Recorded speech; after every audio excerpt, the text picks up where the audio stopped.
the Primitive Patterns Podcast. It's time to live your mystery.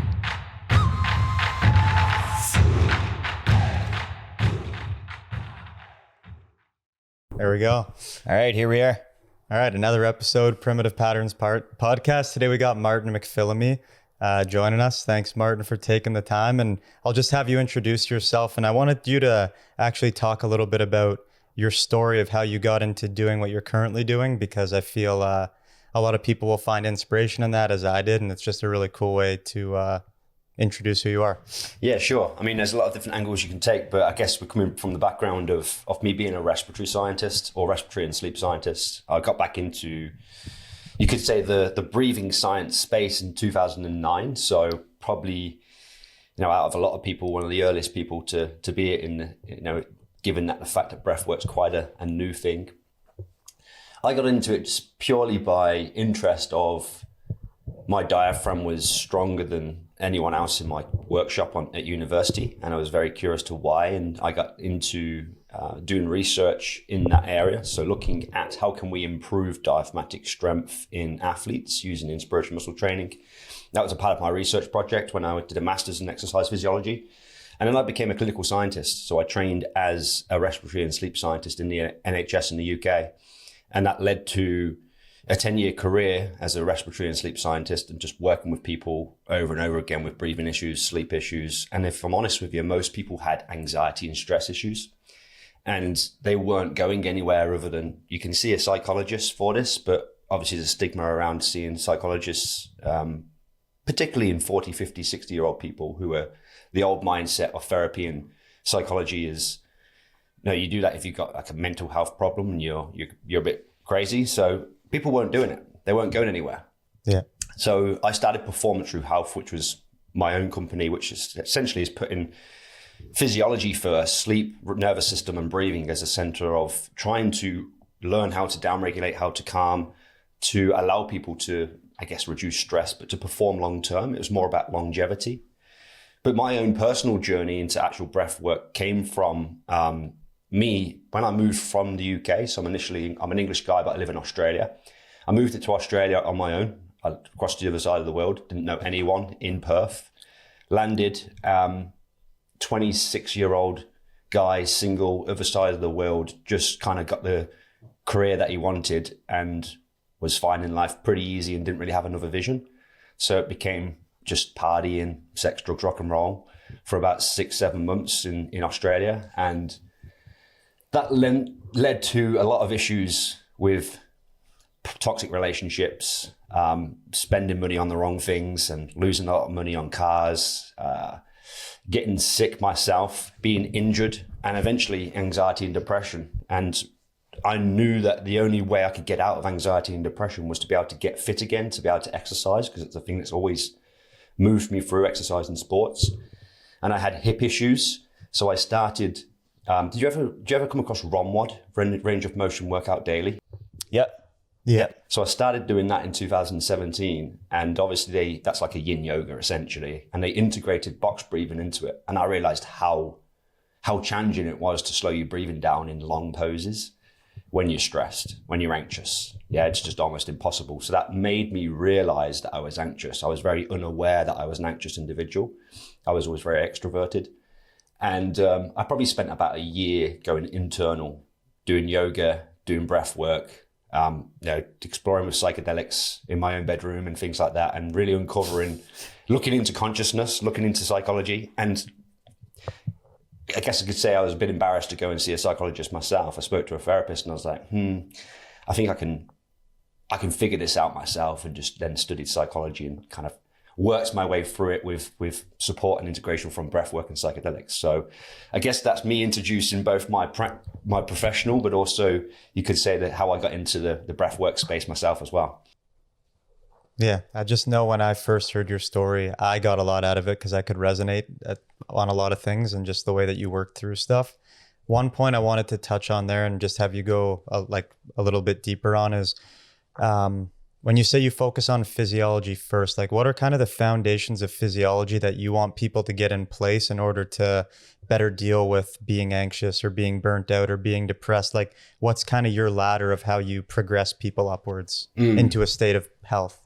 Yeah, I mean, first of all, the main thing I've got to look at is sleep, right? Sleep for me is the foundation of bringing everything back to homeostasis. And therefore, when we're in homeostasis, that's where we have the opportunity to repair, recover, and also to heal.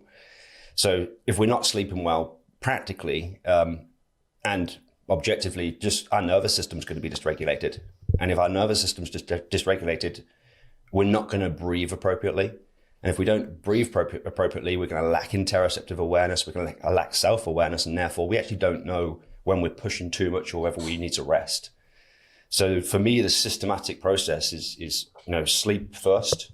We have to get that to the adequate amount, but also the quality of the sleep has to be decent for the individual as well. Then we look at nervous system regulation. The first thing is actually what can we do in terms of removing stressors or altering the perception of stressors in people's life? And then obviously adding in things like rest protocols or practices that we can use to bring down this tone of the sympathetic nervous system. When we're in that position, now we're in a position to really have a big impact on functional breathing. Because before that, hyperventilation is going to occur regardless because the person's just so dysregulated. So that's the first three key areas that I will work with as a baseline. As a part of my coaching on top of that, so the physiology is like kind of the base. And as we're working through the physiology, it just allows people to become more self-aware, more grounded, and more open. And as a result, you start to have more challenging conversations around truth and being able to get people to open up to their own truth and what is actually facing up, what's going on in their life, and to have those conversations. Yeah. And I think a big thing that gets maybe overlooked a lot with people and where things are progressing as far as like psychological health is often you see people neglecting the physiology, and it's just like you have to deal with your unhealed trauma or X, Y, or Z, whatever it might be. But for a lot of people, and I know we can attest to this even in the gym, like when you get those foundational things right, like you just said, then there is more room to actually deal with what's wrong. Whereas if it's just chaotic physiology, it can be causing so many issues on top of what's already there. For sure. A lot of research that's coming out nowadays is suggesting that a large amount of mental health problems is actually metabolic problems. And so pretty much all chronic health is a result of poor metabolic activity or poor metabolic health. And now they're starting to go, it seems as though depression might even be a metabolic health issue. Sleep apnea is a metabolic health issue, which leads to things like depression and anxiety. Anxiety being a nervous system issue. So it's physiology primes psychology through the concept of affect. And this is, if you start to look into the work of Jaak Panksepp and Mark Solms more recently, Mark Solms got a book called The Hidden Springs of Consciousness. And he talks about how we are, through the evolutionary process, if we look at animals, they don't have cognition like we do. They can't future predict like we can and think about and worry about the future. They're driven through their own emotion, the affective sensations in their body that drives to thirst for motivation, to seek out safety, resources. We are still the same. Yet we now have this storyteller on top of us that kind of can have this shame or guilt or worry, concern that we're not aligned with what I would call our basic instincts, our physiological instincts, our affective instincts. And so for me, I see a lot of people's mental health problems is actually just not really understanding what their motivational drives in their body are telling them to do, and then misalign them with their actual true vision or their true psychological goals. And when there's a misalignment there, it's like a cognitive dissonance continually. All right. So let's say lust, for example, in Jaak Panksepp's affective drives, lust's an instinct. Yeah, we have that to push us to procreate because evolutionary, it's just Darwinism, right? Yet, if we get caught in a trap of trying to find a mate, a woman, yet our lust is being pushed to porn all the time, well, now there's a dissonance between what your instincts are trying to get you to do and what your actions are. And in the back of your mind, there's a shame or a guilt around that all the time, because actually it's like this motivation is to go out in the world and find a girl. And that's where people then start to And would you say... Go for it. Sorry, go ahead. I was going to say that's where we start Would seeing you say that's misalignments. Misalignments. And would you say as well, like that's where a lot of times people start to develop a complex around something, or would that be totally different from the affect? No. So I think that is where we have, Jung knew that we had these, he called them archetypes, right? You've probably heard of the archetypes before, where you have like these models or roles or patterns of kind of particular characters that play out in society. For me, the archetypes are more so related to where we might have complexes arise in our life stage development. For example, a young baby between the ages of 0 and 2 really needs to understand the relationship to their mother, because that's the basis of forming safety, getting physiological needs met, understanding how to relate to its own attachments and panic. And therefore, at that time, we will develop the mother complex. Freud knew that from the very beginning, right? And then Jung came in and decided that's actually Freud wasn't quite right. And those two split up in their arguments because of having different opinions around sexuality and other areas. And then the same thing happens as the attachment goes to the father, right? And then we have a mother and father's role is to then help a young child to become autonomous, to become themselves. But if we look at society today, a lot of children around that age are also, there's expectations from their parents to be a certain individual, and therefore there's complexes that develop at that phase as well. The next phase is schooling. We go to school, and what's school for? School is to kind of, to role play what it's like to be in the real world as an adult and make mistakes, learn your fears, learn when you're good or you're not good, and therefore you develop superior, inferior complexes. And you start to have complexes around your fears, your anxiety, and then you become a teenager and you get this drive for lust, because now it's about procreation. The next step is about passing on your seed, passing on your genetics. And what happens when you get into your first relationship with the woman that you meet or the guy that you meet often doesn't go the way that you assumed it would go, because you learn how to project your understanding of attachment onto that individual from what you learned when you were a young baby with your mother or your father. Yeah, it's wild. All right, it's crazy. Yeah, and then we have this whole unconscious thing that's going on where we have no idea that we have all these stages of development that occur through the release of affect through our genome to make us meet certain demands so that we thrive in life. And then we create complexes along the way, and we get caught emotionally in terms of the maturity of our emotions at certain life stages. And so a question going off of that would be, if someone has developed a really, let's call it a very complex that's built over years and years and years. Yeah. Do you think through, like, my question always, or a big question I wanted to ask you today is like, can you solve that or help them figure that out through just regulating the nervous system? Or do you think for some people they have to go deeper, whether it's with a therapy, a psychologist, or doing like a very guided journey with a psychotherapist? Like, how do you view breathwork's role in that? Yeah, it's a great question. I think we have to remember with complexes we have. So just to explain, I guess, to a bit of the audience, if anyone listens, is kind of what complexes is. It's like these. I was going to ask you that. Yeah. So unconscious. You could call them emotional experiences that are attached to certain memories of when we're younger, but they sit within our unconscious and they just drive our behavior in a particular way. And they're basically created when affective needs are not met. So if you're a young baby and you really need food and you've got this high drive for motivation to get food, but your mother's like pissed off at you, well, that will form a complex, right? So there's an argument there. It's like there's a need, an instinctual need, but it's not been met by someone that I love or by the society. And therefore we start to build little interpretations of our own understanding of what's going on in our physiology, but then it also becomes a psychological thing as well, because we start to have guilt, shame, fear, worries, concerns around them.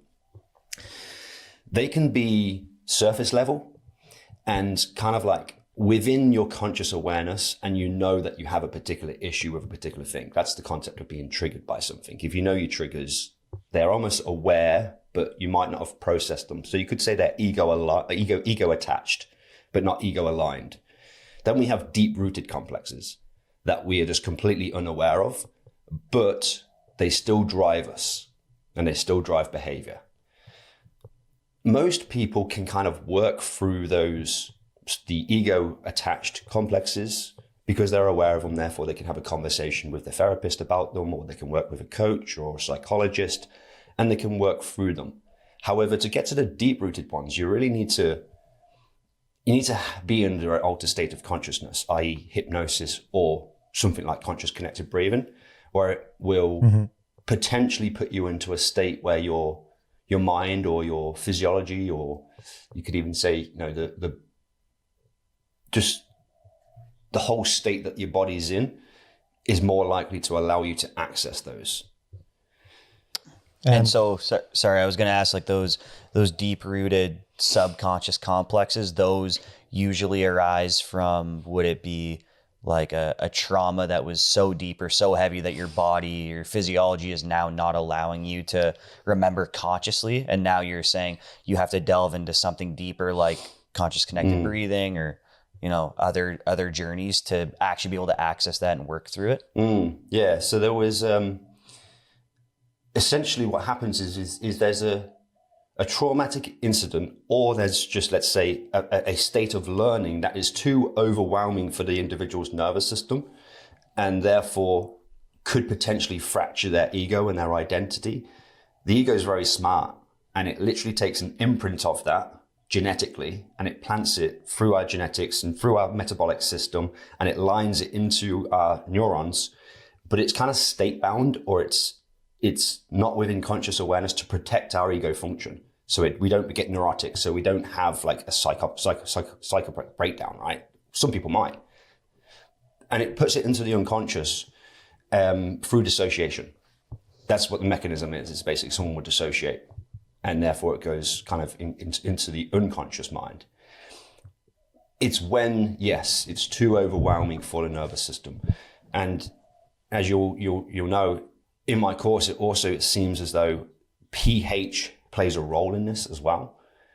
Yeah, that's the next thing I wanted you to touch on, was the cellular memory and how. When we're outside of a normal pH range, so let's say, for example, there's someone that has a traumatic incident and they were to have a panic attack and they're breathing fast, well, we create alkalosis in the body, and then because of alkalosis, we reduce the amount of CO2. We're going to get vasoconstriction in the vessels in the brain. We're going to get a left shift in that oxygen dissociation curve. So the hemoglobin comes bound to the oxygen, but also the brain's really excited.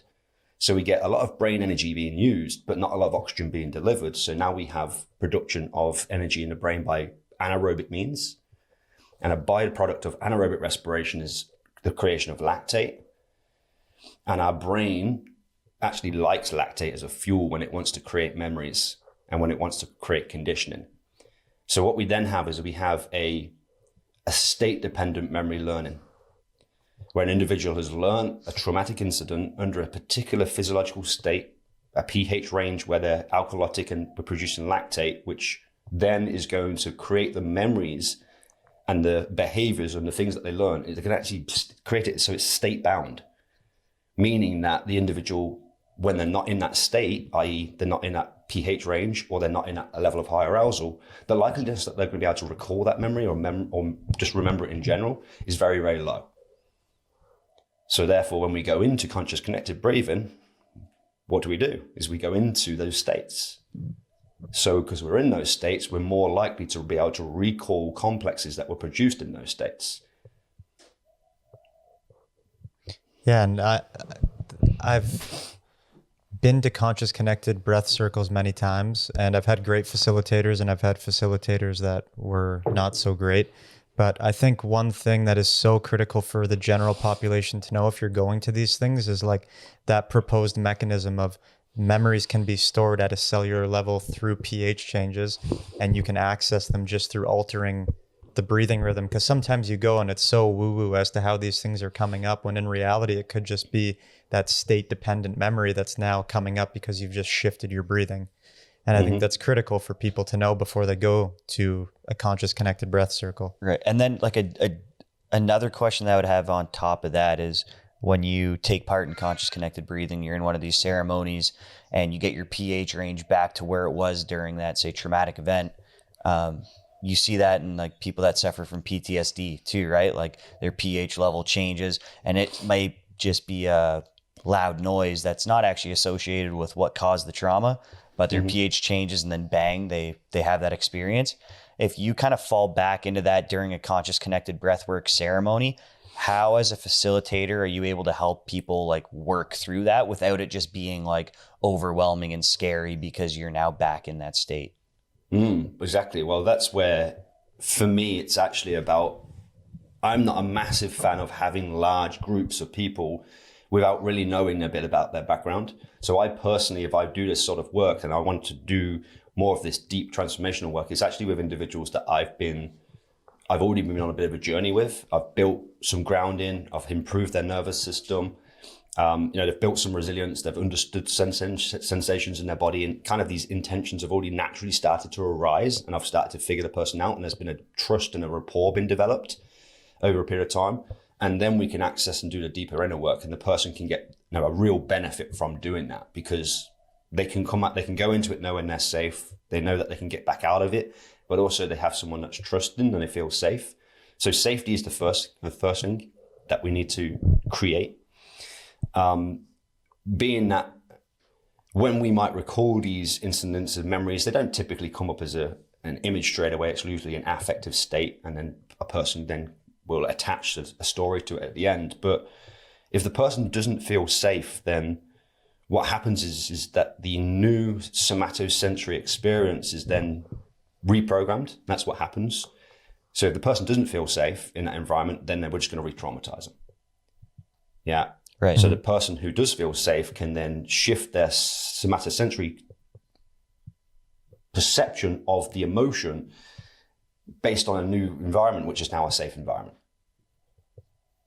Yeah. And one thing you said there that I think, again, isn't talked about enough and is critical is that you, before people go into these circles with you or have these experiences, you've firstly worked with their physiology to get their nervous system to a place where you feel it's regulated enough to even go into something like that. I think I see that with the conscious connected breathing and many other things where people are going in with completely dysregulated nervous systems. And what you just said is happening again and again. It's just further deepening that pattern of whatever's gone on. And it's actually not helping them whatsoever. It's just further pushing them down the road of dysregulation. It's also potentially pushing them into what you could be potentially call it an addiction at the same time. If people will go into that state and they have that big emotional release, and then are like, oh, wow, I've never felt an experience like that before. And maybe then there was a story there that they tell themselves, but then they don't actually come away from it and integrate it and kind of change their behavior based off it.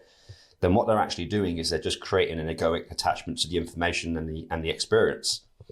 So then when they want to feel good, what do they have to do? Well, they have to go back into the state that made them feel good, because they're not actually moving it from their psychological kind of understanding or the actual just the psychological realm into the social realm, which is where the integration really is important. And that means taking action in accordance with the new belief that you now understand, so that you can confirm the belief is true versus avoiding the actions. If you avoid the actions that you know you need to do, you're confirming your old belief was true. Yeah. And another thing I wanted to have you talk about, because you did such a good job in the course, and I think for a lot of people just understanding this can be of huge value to their life, is just kind of the model of the brain as a prediction machine. I went for a walk about a week ago and there was a snake on the trail and like kind of freaked me out, even though it's not poisonous. Still, it's just a snake. I'm like, fuck. And now every time I've walked on that trail the past 2 weeks since, I think I'm seeing a snake and it's just a stick. And it's really weird to like understand this prediction model that you've talked about and see it play out in reality. So I'd just love for you to explain a little bit to people how the brain really is just mapping reality based on past predictions and how that can lead to positive or negative outcomes within our lives.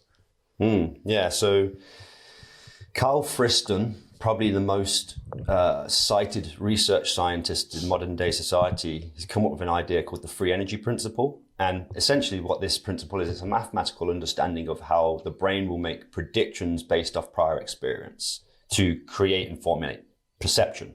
So what we actually see in real time is just a prediction based off what we understand through what we've learned over hundreds of thousands of years. But in real time, whenever we want to create a change, let's say we start to exercise, right? When we start to exercise, immediately upon making movement, or just before even, your brain makes a prediction based off your subjective experience of how challenging that you perceive the exercise to be, of how much it should alter your breathing, your heart rate, etc. So there's an anticipation there, right? So then we actually move into the exercise and we get the feedback coming up from the body. So the chemoreceptors send information up. The brain's already made a prediction. Now, when the chemoreceptors send that information up, if that information is aligned with the prediction, then we feel good. We feel okay. We feel satisfied. We don't need to experience anything. We're okay. But if there's a mismatch, then we've created what's called a prediction error, and the brain didn't get it quite right. And the chemoreceptors say, well, there's a mismatch between what you are doing and what we're actually receiving, and therefore it will create an arousal, so stress. Or it will create an action, which is breathe faster, you idiot. You're not breathing enough. You've still got too high CO2 still.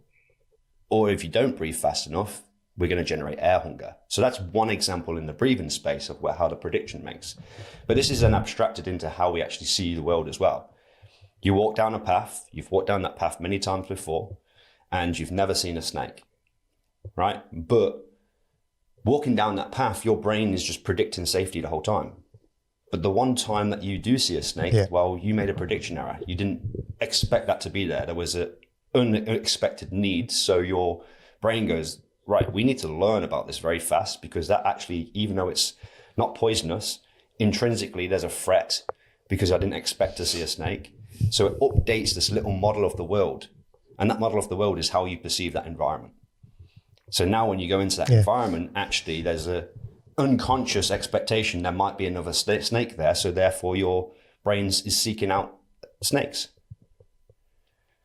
Yeah, and it really messed with me because I was like, well, how many other areas of my life is my brain actively doing this? Like, where I'm perceiving things to be maybe more threatening than they actually are just due to past experience. And I'm maybe not even consciously aware, because for that one, it was just such a clear example. And it's like every time I've done the walk since, for whatever reason, I keep thinking I'm seeing one and it's not there. And it was a cool experience to be like, well, where else in my life am I making prediction errors based on things that don't actually exist? Yeah. Well, if you think of the snake being a symbol throughout history of being something that is just a threat, we could really say the snake is an abstract for anxiety. Yeah. And it's like, I often, I'm working with a lady at the moment who's got quite bad panic, right? Really struggling with panic. And I said to her, what can you see in front of you right now? She's like, there's a door in front of me. I was like, okay, can you open a door? Like, can you actually physically can you do the action of opening a door? She's like, yes. I was like, what about if there was a monster behind the door? And she's like, well, now it's scary, so I don't know whether I can. I was like, well, but can you still open a door? She's like, yes. I was like, just because there's a monster behind it, it's threatening. It's like, you can still take the action that's actually required to open a door. What about if you opened the door and it wasn't a monster? It was a fairy. So you can't see what's beyond the action that you need to take, but yet you presume that something beyond that action is fearful and worrying, so you don't take the action even though you know you can do it. But what happens if you open the door and it actually became something that was really valuable for you? That's what exposure therapy really does, is it helps people to go through the door and see that the monster's nowhere near as scary as they thought it was. And if we take that into our life, and how often we might say, hey, I really want to start this new project, or I really would like to start a new business, or no, I'd like to go out and just find myself a decent partner. You then ego goes straight away, but what about the monster behind that door? So therefore people don't take the action, right? So a lot of people don't ever know or are ever able to change their perception of their concerns, their worries, their fears, because they're not willing to move towards the door and open it. And then would you say like when you're unable to move towards the door and open it too, then you're never going to experience novelty or exploratory behavior, which is going to keep you even more locked into your current patterns and states that that's come to build the anxiety and or depression that's already existing within you? Mm-hmm. Yeah, because the more stressed, the more anxious, the more fearful you are, the more certainty you want in your actions to avoid any novelty, because that's the most threatening thing. So therefore, all the predictions you want to make, you want them to be correct. So therefore, you stick to the known and what is just normal, even if that isn't right for you. You know, if you're in a relationship where you know it's just not working, you're being abused, or you know you're hanging around with people who are just toxic, but because they're familiar and they're not killing you in terms of a threat to actually your survival, although it can be. It's almost like, you know, the familiar kind of evil is better than the unfamiliar positive in that situation. So that's where people kind of get stuck in those loops of just being in a pattern of behavior, which is not serving them. So once you've helped someone regain stability within their nervous system, how do you push them towards seeking novelty and actually like making that something that they're actively trying to engage in? So I will work with their physiology to get them into a place where they're regulated first. Then I will actually start them to work on now let's work on what triggers and patterns are showing up for you in terms of, you know, emotional issues that are occurring. And let's have some conversations around these. And whatever comes up in the conversation, I try to find the safest way for them to face the demon that's popped up. Okay, so I can give you an example. Currently, I'm working with a guy who is catastrophizing about losing all his money and losing his business and therefore not being able to provide for his wife and his children. So what does he do? Spend all his time doing? He spends all his time working. So despite wanting to really be with his wife and his children, he's actually so afraid to be there, he's spending all his time working and obsessing about money. Yeah. And I asked him, you know, what is it that comes up when you're with your family and you're present? It's like, I feel guilty. It's like, guilty for what? It's like, guilty I'm not bringing money in for them. So I get worried about, I get obsessed with it. I was like, okay, cool. So guilt was in my mind. But I also know that what complexes do is complexes will create a fantasy to avoid you from the truth. Yeah, that's the avoidance mechanism. So I actually thought, I don't believe the story is telling me about why he feels guilty and the story that's coming after it, because that seems like an obsessive fantasy. So I said, if that wasn't true, that you're actually guilty about leaving, you know, about all the work that you're doing and not working when you're with your family, you know, is there any reason to truly be guilty when you're with your family? And he said, yes, I react to my wife and my children because they frustrate me. And when I'm trying to work, or if they do something that doesn't express gratitude to me, I get angry and I shout. And then I feel guilty and I feel shame about that. So I was like, okay, now I'm starting to find some more truth about his guilt experience, right? And we went down a whole avenue of then speaking about guilt and what he's doing with his children and maybe what he learned from his father. And it was all about basically not being heard. He didn't get heard by his father, and therefore he also doesn't feel like he's being heard by his children. But also, in retrospect, he's not allowing his children to be heard either. So it was just a whole this generational trauma that was occurring. And when we had this kind of moment of, oh my God, we've just discovered like the fact that you really need to be present with your family and allow them to be heard and seen by yourself, and you have to stay regulated and be able to listen to them and then not react but respond. I said to him, you now have the responsibility to shift a whole generational trauma.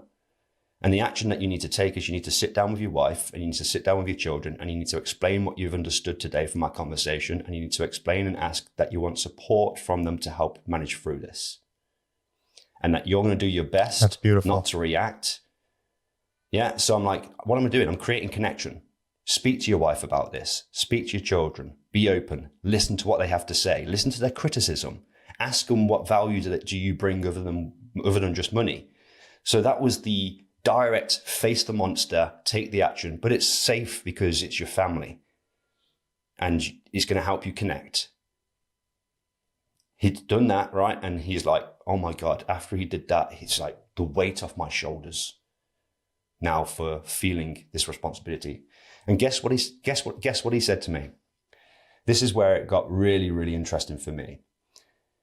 Because I said at the very beginning of our sessions together that often the obsessive thought is a fantasy. He said, the obsessive thought that I get about losing all my money and losing all my work and not being able to have a house and having to literally just look after my children and my wife then was because I actually fantasize about being present with them and being with them. And I was like, holy shit, right? So you have an opportunity. You can either go down the route of losing all your money in your business to end up in a position where you get that, or you can just make the choice now just to do that. Yeah, it's incredible. The end result's the same. And like the exact same. And one thing you said, like that whole story, just for me, was something I've found to be true within my own family unit. And we've had our struggles that we've worked through as a family the past year or so, but that love and connection really is the basis of regulation. Mm-hmm. And I think that's like 100%. a prime example of that. Like, you know, all of the kind of the entire feelings he's feeling and probably the friction and the stress that's causing the family is just coming down to him wanting to feel love and connection, and probably the wife and the kid the same to him. Yeah, but it's all being not communicated. No one is having their needs met. And therefore in the middle, there's like the elephant in the room and they're all just kind of doing their own thing. He responds by reacting and then going to just do work to avoid shouting at them. It's like, this is my coping mechanism. I'm going to work, get away from you. I'm not going to feel guilty and shameful for doing that. His kids are probably like, we want to be with you, but also don't. And his wife's probably sat in the middle thinking, God knows what's going on here. So just bringing that elephant to the room and going, I've realized that I'm the individual here, and raising my hand that I'm not being the father, you know, sitting in that role of what a father should do. Yeah. He was like, right, no, cool, now. And I said to him, like, you've got a big responsibility to change a whole generational trauma here. And I mean that. And I want you to take that responsibility and own it. And he was like, thank you, I will. And he has. Yeah, amazing. And so what are some, because obviously, like, unfortunately, a lot of people don't have access to a Martin in their life, like somebody that's educated, passionate, and wanting to help people. And I know you mentioned off the start of the podcast that sleep is going to be like one of the pillars, the foundational pillars that's going to help somebody get out of dysregulation, or one of the pillars that needs to be in place. What are some other like actionable steps that people can take? Again, if they don't have access to somebody that can truly help guide them, what are some just like baseline, you need to have X, Y, and Z in place, including sleep, to get on the path of finding a more regulated nervous system? Yeah, I think, you know, And to be able to understand emotion. Yeah, having first of all, having a grounding practice, whether that is breath work or meditation. I think breath work is easier to slow your breathing down and be able to learn to sit still. That's certainly, you know, a practice that every single one of my clients will get, whether that is resonant frequency breathing or just 4-7-8 or just some slow breathing, just time where you just literally sit on the ground or lay on the ground and just really bring yourself back to your body. That experience itself can help you, well, just be aware of being in your body, like something like that. Bringing down arousal can be, first of all, pulling out stressors that you know are not useful for you, but then adding in things like non-sleep deep rest protocols, yoga nidra, progressive muscle relaxation. Hypnosis is a very powerful one if you've got a specific goal that you want to use. Those two things in itself, just with general practice, can really help just ground you, bring down arousal, so then we can start paying attention to what we're feeling and experiencing. So then it's like, beautiful. Then we just simply ask the questions of, what have I been triggered by recently? What experience did I feel in that moment? Bring it back to visualization, feel it, label it, journal on it, document on it, and then take what you think is going to help you move through it and take the smallest bit of action that's going to help you, that you can achieve, that's going to help you to start to process or move through that experience in a different way. Amazing. We just want to be very respectful of your time. We know you're a busy guy and a new dad.